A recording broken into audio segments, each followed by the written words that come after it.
Selamat petang, salam sejahtera. Ada satu artikel yang aku baru baca daripada sabudin.com. Di akhir daripada artikel itu dia bertanya, adakah dengan tindakan UMNO tidak dapat diikuti kehendak mereka? Yaitu salah satunya ialah pengampunan Diraja Najib dan juga keengganan, kedegilan Ismail Sabri Yaakob menurut apa yang dikehendaki mereka akan menyebabkan tindakan menarik sokongan daripada UMNO untuk Ismail Sabri Yaakob. Soalan juga ialah apabila Ismail Sabri Yaakob ditarik sokongan, adakah bermakna Ismail Sabri Yaakob akan meletak jawatan? Jom, aku nak kongsi dengan kamu apa yang boleh berlaku. Pertama, sekiranya UMNO menarik sokongan daripada Ismail Sabri Yaakob, sebenarnya tindakan itu adalah tindakan bunuh diri. Kenapa aku kata tindakan bunuh diri? Kerana tindakan itu menyebabkan UMNO kehilangan kekuatan sebenar mereka pada PRU 15. Ini boleh dilihat sekiranya itu berlaku. Apa yang berlaku? Image poster boy Barisan Nasional tercalar secara teruk. Kedua, sekiranya ada UMNO yang tarik sokongan, khususnya kluster mahkamah, apa yang dibuat oleh Ismail Sabri Yaakob tidak semestinya letak jawatan. Anda silap kalau Anda katakan dia terpaksa letak jawatan. Tidak perlu sebenarnya. Apa yang perlu ialah ambil duluan yang pernah berlaku di Sarawak. Apa yang berlaku di Sarawak bukan tarik sokongan, tetapi darurat politik pernah diistiharkan di Sarawak pada waktu COVID-19. Apa yang terjadi? Tidak ada PRN Sarawak sehinggalah dianggap selamat untuk melaksanakan PRN Sarawak. Jadi aku pikir kalaupun Ismail Sabri Yaakob kehilangan sokongan, beliau tidak perlu letak jawatan. Beliau hanya perlu berkenan yang di Pertuan Agong untuk darurat politik. Jadi siapa sebenarnya yang kena games?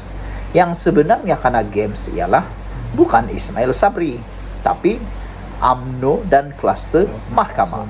UMNO dan kluster mahkamah. Itulah yang akan kena game, bukan Ismail Sabri. Yang ketiga yang aku nak ulas sedikit ialah tentang peranan Lokman Adam dalam membuat kejatuhan kepada Najib Tun Razak sendiri. Aku tak menuduh dia yang menyebabkan jatuhnya Najib Tun Razak, tetapi tindakan Lokman Adam sekarang ini banyak diulas oleh pemerhati politik, juga penganalisis politik, bahwa ini juga boleh menyebabkan Najib makin dibenci oleh para penyokongnya, kerana Lokman Adam seakan-akan menggunakan nama Najib untuk merosakkan ataupun menghina Perdana Menteri. Sehingga Saidan Kasim kata, Saidan Kasim sendiri kata, dia kata nak sebut nama LA pun jijik, kata Saidan Kasim. Dan Anda tahu Saidan Kasim tu apa jawaban dia? Tak tahu, aku bagi tahu. Saidan Kasim Menteri Wilayah Persekutuan, bosku.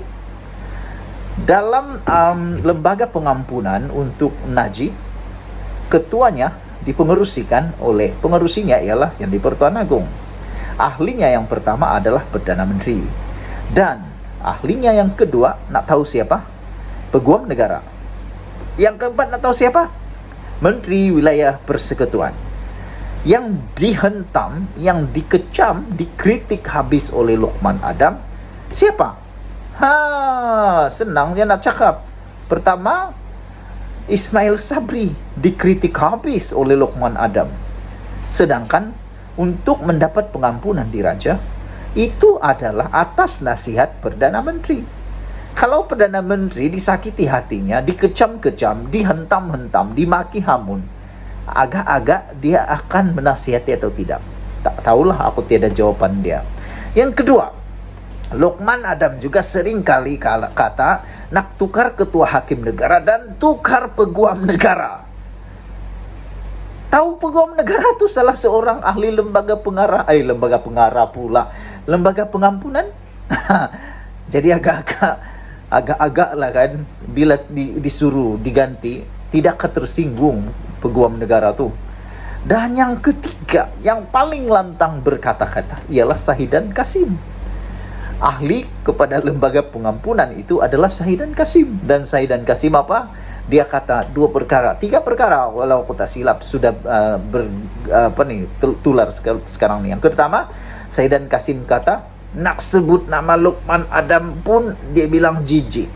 Dan yang lebih teruk lagi, Saidan Kasim kata siapa dia sehingga dia seakan-akan menjadi juru cakap UMNO pula, kata Saidan Kasim. Jadi dia hanya sekadar ahli. EJK bahagian bukan, Exco pun bukan, ketua bahagian pun bukan, dia tiada siapa-siapa. Tiba-tiba muncul, kata Saidan Kasim, hentam sini sana, yang dihentam pula Posto Boy. Kata Saidan Kasim, tak tahulah dia siapa. Tak tahu apa sebab dia seakan-akan juru cakap UMNO, katanya. Kedua, Saidan Kasim juga kata, keputusan untuk mengampuni Najib itu berkaitan hidup dan akhirat, katanya. Jadi aku pikir-pikir itu satu petanda yang agak tak baik untuk Najib. Dan yang ketiga juga, Saidan Kasim jelas katakan, dia kata apa saja keputusan pengampunan Najib semuanya berpandukan kepada titah yang di Pertuan Agong. Apakah titah yang di Pertuan Agong yang baru-baru ini? Anda mesti masih ingat kan?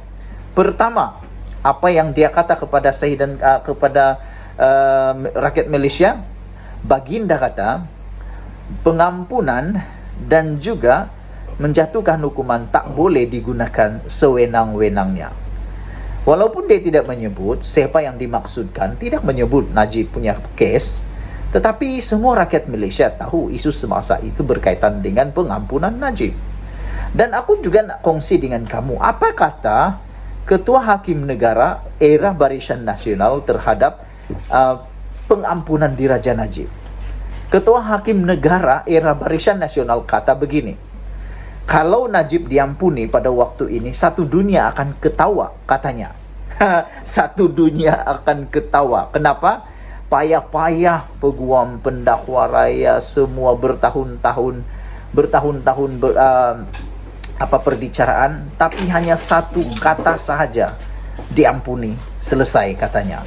Dan Ketua Hakim Negara ini katakan hampir mustahil Najib boleh diampuni. Kenapa? Mudah saja, Najib masih ada 4 pertuduhan lain. Takkanlah kan tiap-tiap kali kalah, tiap-tiap kali bersalah, mohon lagi pengampunan. Bahkan ada ahli politik kata, aku tak ingat siapa namanya, jangan pergunakan yang di Pertuan Agong, kata mereka. Aku setuju dengan itu. Yang di Pertuan Agong adalah payung utama Malaysia. Aku juga menyeru, jangan sekali-kali menggunakan yang di Pertuan Agong. Daulat tuanku, Malaysia kita punya, kita jaga sama-sama, cintai Malaysiaku. Bye-bye.